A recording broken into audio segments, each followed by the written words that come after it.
casos como el de Rosario Robles, Emilio Lozoya y García Luna, que son muy mediáticos, pero al final no hay justicia. Y la pregunta es, ¿qué ha pasado? ¿Solamente son fallas en el debido proceso? ¿Ha fallado la Fiscalía General de la República? ¿Qué papel tiene el Poder Judicial en este tema? Le doy la bienvenida a nuestros invitados: Lourdes Mendoza, periodista columnista en El Financiero; Luis Miguel González, director editorial del Economista; Pascal Beltrán del Río, director editorial de Excelsior. Bienvenidos. Hola. Muchas gracias. Buenas noches. ¿Cuál es la primera evaluación del combate a la corrupción de López Obrador, tanto de casos anteriores al inicio de su gestión como en el desarrollo de la misma? Lourdes, y comienzo contigo a partir del caso de Emilio Lozoya.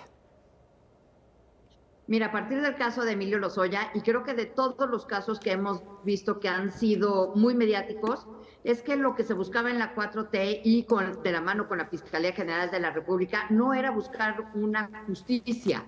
Ellos no les importaba justicia. Ellos lo que les importaba era perseguir a quienes suponen sus opositores o quienes los podían ayudar a continuar con esta bandera que tienen de el supuesto combate a la corrupción y a la impunidad. Lo que vimos con Emilio Lozoya Austin, creo que hace perfecto lo que te acabo de decir, como el caso de Rosario, como el caso de Ancira, como el caso de Juan Collado, en donde hemos visto que la Fiscalía General de la República no ha hecho su trabajo. ¿Por qué no hicieron bien estas carpetas de investigación? ¿Por qué no integraron bien toda la investigación? Porque no iban por la justicia, porque nunca creyeron tener que, por decir en el caso de Lozoya, enfrentarlo en un juicio. Ellos lo que querían era la narrativa de ir persiguiendo a otros incómodos para este sistema. Y lo que pasó es que le salió el tiro por la culata. Y pasó el Emilio Lozoya hasta lo que hoy estamos viendo de ser el gran ícono de la corrupción en el gobierno de Peña Nieto al gran ícono de la impunidad con López Obrador. ¿Coincides, Luis Miguel? Sí, creo que el caso de Lozoya, del que Lourdes sabe bastante más que yo, es emblemático por varias cosas. Lo primero es los delitos por los que lo escogieron perseguir a él son una parte muy pequeña de lo que se dice que ocurría en Pemex mientras él fue director. ¿Por qué construir un expediente tan pequeño, incluso en términos monetarios, para un director del que se dice, por ejemplo, que cobraba entre 50 y 100 mil dólares por una cita para hombres de negocios que querían hablar con él, para un director que endeudó a Pemex en la friolera de 50 mil millones de dólares? Entonces tenemos, me parece, coincido, es emblemático de un poco lo caótico, lo fuera de foco, hasta cierto punto lo ambicioso que es el caso Lozoya mediáticamente, en contraste con lo pequeño que es jurídicamente. Luego tenemos el caso más emblemático por el momento de corrupción, que es Segalmex. Así es. En donde parecería que la decisión fue política, es decir, a los amigos vamos a ver cómo los protegemos, vamos a ver qué raja política sacamos de Segalmex, incluyendo presión a algunos posibles aliados políticos que están en MC, no hay que perderlo de vista. Y por último, yo diría, llama la atención que algunos temas de sobrecostos, por ejemplo, la refinería o el Tren Maya, se tratan simplemente como problemas administrativos. Qué barbaridad que nos fuimos 3 veces arriba de costos cuando no se ha hecho la pregunta qué tanto el sobrecosto tiene que ver con corrupción y por qué no se persigue. Pascal, con estos dos panoramas, ¿son fallas, mañas o están tratando de tener un uso político de la justicia o con miras electorales o esperando tiempos electorales o cómo lo planteas tú? Mira, yo creo que es una película que hemos visto muchas veces. Podríamos remontarnos varios sexenios, vámonos nada más hasta 1982 con la renovación moral de Miguel de la Madrid. Es básicamente la misma película, es utilizar la lucha contra la corrupción para lograr efectos políticos, para vengarse de rivales políticos, para mandar un mensaje de que se quiere limpiar, pero en realidad no se logra nada. Y frente a la expectativa que había, de la que tú hablabas en la introducción de esta mesa, pues el resultado es muy, muy pobre. Coincido con Lourdes y con Luis Miguel que estos han sido los casos que han mencionado, principalmente el caso de Lozoya, han sido eminentemente políticos, no había un afán de justicia. Y tan es así que a Emilio Lozoya pudieron haberlo procesado por recibir personalmente dinero, aportaciones de Odebrecht, pero decidieron convertir esto en una manera de desacreditar la reforma energética, pues supuestamente él tenía información y podía aportarla a la Fiscalía General de la República de cómo se le entregó dinero a legisladores, y todo esto al final se desinfló y es lo que estamos viendo, el resultado es eso. Oye, pero además el presidente reveló que el ministro Saldívar lo apoyaba a hablar con los jueces y el propio Saldívar le corrige la plana porque se trata de la independencia del Poder Judicial. ¿A quién le creemos entonces, Pascal? Pues yo creo que hay que ver los resultados, ¿no?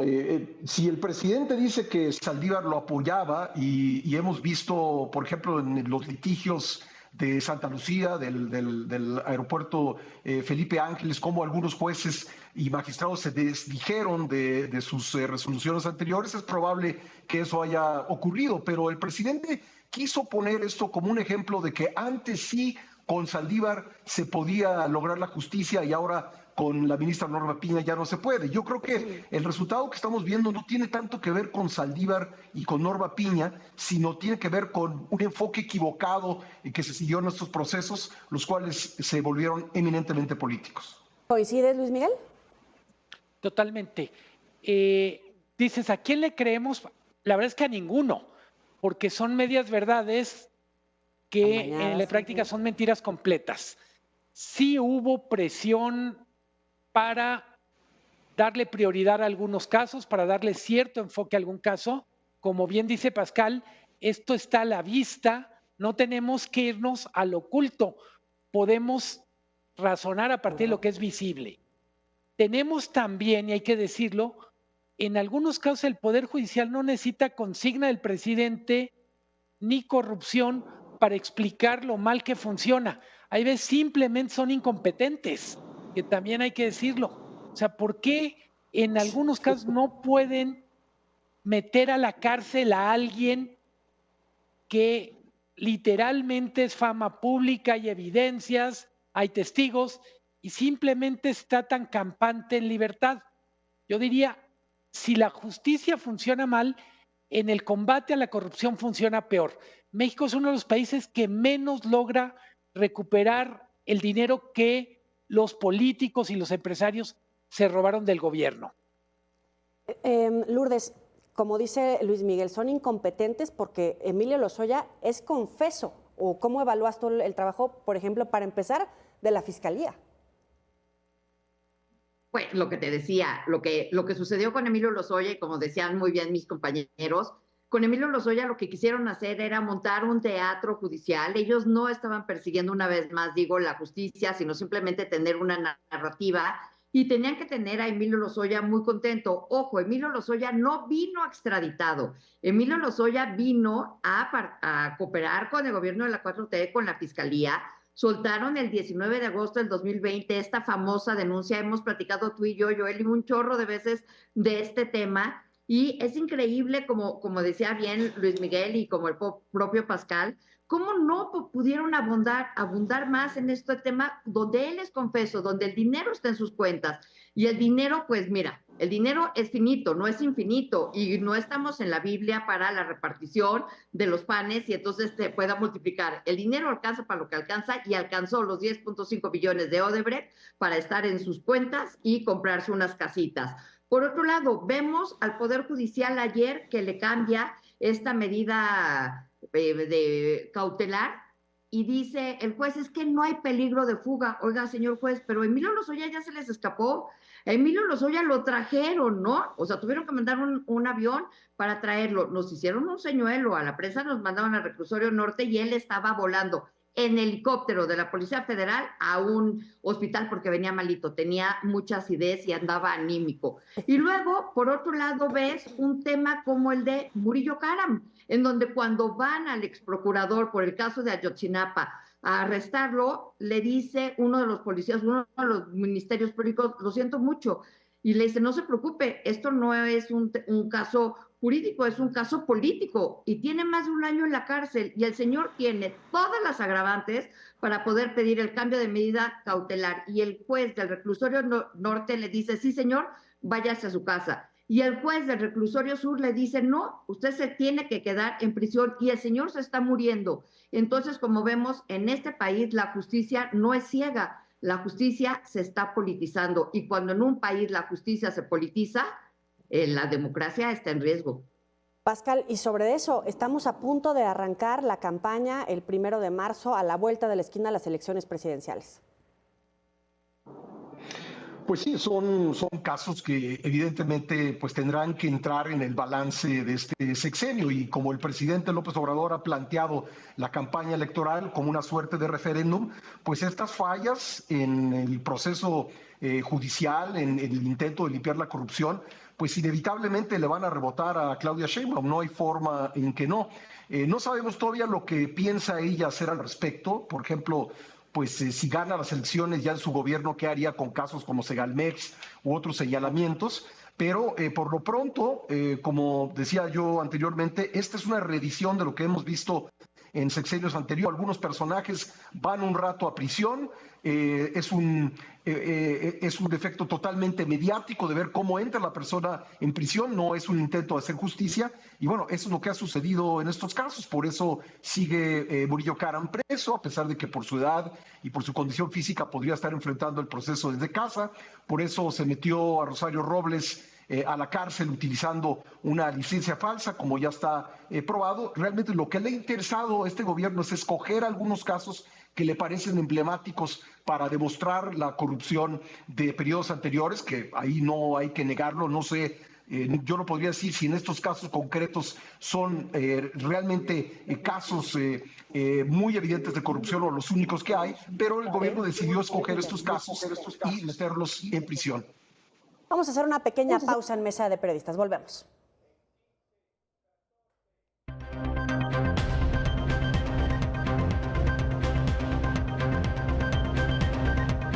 Gracias por continuar en Mesa de Periodistas. El presidente de México quiere una reforma al Poder Judicial. ¿Cuál es la línea entre optimizar los recursos y dar mejores resultados en la Procuración de Justicia y debilitar el Estado de Derecho, Luis Miguel? Creo que lo más notable de la propuesta tiene que ver con hacer que los representantes, digamos, jueces, ministros, etcétera, sean elegidos como si fueran candidatos a través de una elección abierta. Y es tan absurda la propuesta que pongo un caso que creo que a todos les hará sentido. Imagínense la elección en Badiraguato del juez. Imagínense la elección en Chilpancingo del juez. El tema de por qué un juez, un ministro no debe ser sometido a un proceso, vamos a decir, de plebiscito público o de elección popular, tiene mucho que ver con la naturaleza de la tarea del juez. El juez no está para ser popular, está para tomar la mejor decisión posible a partir de lo que la ley dice, a partir de los elementos que tiene para juzgar. Creo que todos estamos indignados por cómo funciona la justicia en México, pero hay que recordar que una parte del funcionamiento malo de la justicia tiene que ver, por ejemplo, con los ministerios públicos, con las fiscalías. Si no hacen bien su trabajo y no construyen bien el expediente, pues evidentemente el juez no puede enmendar la plana. Decía el presidente en esta remembranza de la conversación o las conversaciones con Saldívar, cosas como, bueno, es que por pequeñeces como la fecha, hay que recordar que el escándalo de Florence Cassés es precisamente porque fue detenido un día junto con su pareja sentimental y se recreó un día después la detención. Entonces, hasta las fechas son clave, el horario. Por ejemplo, si alguien dice que cualquiera de nosotros cuatro cometió un asesinato a esta hora hoy, y nosotros decimos, no, a esta hora estábamos en un programa de televisión. va a resultar que no contaba la hora en que estábamos. Y tú ponías sobre la mesa un punto, Lourdes, acerca de debilitar los contrapesos, la independencia de poderes y que al final repercute en la democracia. Sin lugar a dudas, y coincido totalmente con lo que acaba de decir Luis Miguel, o sea, los jueces no están para ser, como decía él, populares, no es un concurso de señorita México, de señor México, y bueno, de ella es México, sino es un tema y por eso vemos que la justicia siempre se hace con una venda en los ojos, porque supuestamente la justicia tiene que ser una justicia que no ve, que simplemente analiza los casos como tiene que hacerlo. Y mira, a mí me ha tocado últimamente, a raíz del caso de cómo me atacó a mí el gobierno o cómo fui perseguida por el gobierno por culpa de Emilio Lozoya, me ha tocado darle voz y visibilizar a muchísimas víctimas justamente del Poder Judicial. Y uno de los temas importantísimos es también la elección de los fiscales. ¿Cómo tenemos la elección de los fiscales? Y hemos visto que el fiscal general de la República pues ha dejado mucho que desear porque no es un fiscal autónomo. Ni qué decir de lo que está pasando en la Ciudad de México. Si bien no fue ratificada Ernestina como fiscal, ¿no? En su momento, dejaron un encargado en la silla de lo que es la Fiscalía de la capital del país, a un señor que hoy le llaman Lord Cúspide, porque logró tener su carrera en un día en una institución que nadie conocía, y aún así no lo hemos movido. Él sigue de encargado de despacho de la Fiscalía de la capital de este país, que creo que se me hace gravísimo esto que está sucediendo. Y lo que vemos, y como decían, el problema está justamente en los ministerios públicos, en cómo se están integrando las carpetas, pero a diferencia de lo que decía Pascal, que no sabemos qué va a hacer Claudia con este tema, Claudia ha sido clarísima. Claudia tiene del brazo a Arturo Saldívar, y Arturo Saldívar está diciendo que si bien él no quiere que los jueces o los magistrados sean electos por votación, hemos visto que también ha estado muy apoyado, y que en ciertos momentos se desdibujó la separación de poderes en la que vivimos los mexicanos, que supuestamente es de 3. Pascal. Sí, bueno, yo me refería a la lucha contra la corrupción. Claramente está ahí Arturo Saldívar para llevar a cabo una suerte de reforma judicial, que vamos a ver si prospera la iniciativa que envió el presidente, o si el oficialismo logra en la elección del 2 de junio tener una mayoría calificada para poder pasar esas reformas. Pero en cuanto al combate a la corrupción, realmente no sabemos qué se propone hacer Claudia Sheinbaum. Ella espera suceder al presidente López Obrador, y pues teóricamente entre gobernantes del mismo partido, pues por lo menos en la época actual, pues no hay una voluntad inicial de hacer una persecución en contra de casos de corrupción del sexenio anterior. Pero también hemos visto durante el tiempo que el PRI tuvo el poder, cómo pues muchos gobiernos, ¿también?, justamente para legitimarse, pues tomaban casos de corrupción de los gobiernos anteriores. Digo, hay muchos ejemplos a lo largo de la historia de esos sexenios concatenados de gobiernos priistas. Entonces, mi duda es ¿qué querrá hacer ella respecto de casos de corrupción que son muy obvios, o hay señalamientos muy claros? El caso Segalmex sin duda es uno de ellos. ¿Qué querrá hacer si es que necesita en un momento dado legitimarse y tomar distancia del presidente López Obrador? Ahora, ¿cómo queda México frente al mundo cuando mandamos un constante mensaje de impunidad y de corrupción en este sexenio y en los anteriores al más alto nivel, Pascal? Bueno, a ver, claramente estamos aquí, un tema fundamental del que hay que hablar es de la prisión preventiva oficiosa. Hay una sentencia de la Corte Interamericana de Derechos Humanos que tendrá que resolver en pocos días la Suprema Corte, y hoy salió un desplegado de todos los abajofirmantes que se hacen llamar gobernadores del oficialismo, llamando a la Corte a no declarar inconstitucional la prisión preventiva oficiosa. Me llama mucho la atención que un movimiento que se dice de izquierda esté a favor de mantener encerrada a la gente que no ha sido probada culpable y que no se ha probado tampoco que sea un riesgo para la sociedad en caso de enfrentar un proceso de libertad. sin duda debe haber casos en los que sí es necesaria la prisión preventiva oficiosa, casos, digamos, de personas muy peligrosas y que a lo mejor no se puede dejar esa decisión únicamente en manos de un juez. Pero Lourdes lo sabe porque ha estado pues muy cerca de las víctimas de procesos arbitrarios. Las cárceles mexicanas están llenas de inocentes. Entonces, yo creo que claramente hay que hablar aquí de la postura del presidente y del oficialismo respecto de esta figura legal. Se ha ampliado en este sexenio el catálogo de delitos que tiene a la gente en prisión sin haber sido sentenciada y pues vamos a ver qué sucede finalmente con este fallo, esta resolución de la Corte Interamericana. Luis Miguel. Pascal pone énfasis en la figura de prisión preventiva oficiosa. Yo diría, en términos generales, el desprecio que ha habido a cualquier tipo de valoración sobre lo que ocurre en México. Tenemos Transparencia Internacional que calificó muy bien a México el primer año de AMLO, reflejaba las expectativas. En ese momento el presidente puso el ranking de Transparencia Internacional como un ejemplo de cómo el país estaba cambiando. Ahora que las nuevas calificaciones significan retrocesos o francamente calificaciones reprobatorias, ya simplemente no lo toma en cuenta. Entonces yo diría, el caso de México no es tan extraordinario. Estamos viviendo un momento muy débil en el mundo para lo que tiene que ver con supervisión externa de autoritarismos locales o, vamos a poner, si no autoritarismos, excesos de gobiernos locales.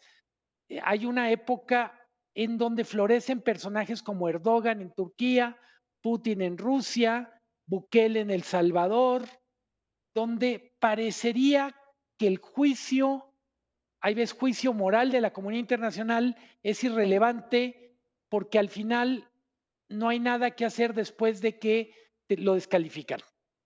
En 30 segundos, antes de terminar la mesa y hacer una ronda, Lourdes, no puedo terminar el programa sin preguntar su opinión sobre las publicaciones del New York Times respecto al presidente. De hecho, yo acabo de presentar una última columna en donde lo que digo, y lo dijo el propio Porfirio Muñoz Ledo, y lo hemos visto, el crimen organizado a través de los guachicoleros Sergio Carmona, que en paz descanse, y su hermano, no nada más financiaron la campaña de Mario Delgado, sino la de varios gobernadores. Y nada más un punto, Claudia ha sido clarísima del desprecio o no desprecio que tiene por la justicia, y ahí está el caso de la línea 12 y el caso del colegio Repsamen, y ella es responsable y jamás hizo absolutamente nada. Luis Miguel, tu comentario sobre la publicación del New York Times respecto al presidente. Parece que es como una novela por entregas. Lo que nos dice es tremendo, pero no hay pruebas contundentes. Hace referencia a unos videos en donde aparecerían los hijos del presidente, pero en realidad lo que uno lee, lo nuevo, es que no solo hay acusaciones del financiamiento en 2006, sino el 2018, pero no hay pruebas. Me llamó más la atención la respuesta de López Obrador, queriendo quemar el reportaje que lo llama Pasquín Inmundo. Pero el reportaje, yo creo que le faltaba una cocinadita para estar listo. Pascal. Sí, faltan nombres. Evidentemente no tenemos acceso al video que se supone que está en manos de las organizaciones criminales, donde pues los hijos del presidente estarían recibiendo dinero. Todo es hipotético, nada está realmente aterrizado. Por supuesto, esto se da en un contexto en el que hay cosas muy inquietantes, pero finalmente, pues creo que por el rigor periodístico tenemos que decir que, como acabo de decir Luis Miguel, no estaba todavía terminado. No sé si es que la investigación no avanzó mucho, pero en todo caso, pues uno se queda con ganas de saber, pues, quiénes son esos aliados del presidente, esos personajes cercanos que se habrían reunido con el Mayo Zambada. Lourdes. Coincido con mis compañeros y no hay que dejar pasar de largo que muchas veces hemos visto al presidente que nada más ataca, que nada más Él es el mago de crear esta otra visión, otros datos, pero hasta el día de hoy, como buenos periodistas, o vemos la documentación o no podemos hacer nada hasta que no esté completamente documentado el tema. Y faltan ver el video y muchísimas pruebas más. Sin pruebas uno no puede hablar. Lourdes Mendoza, Luis Miguel González, Pascal Beltrán del Río, gracias por estar con nosotros en Mesa de Periodistas. Gracias.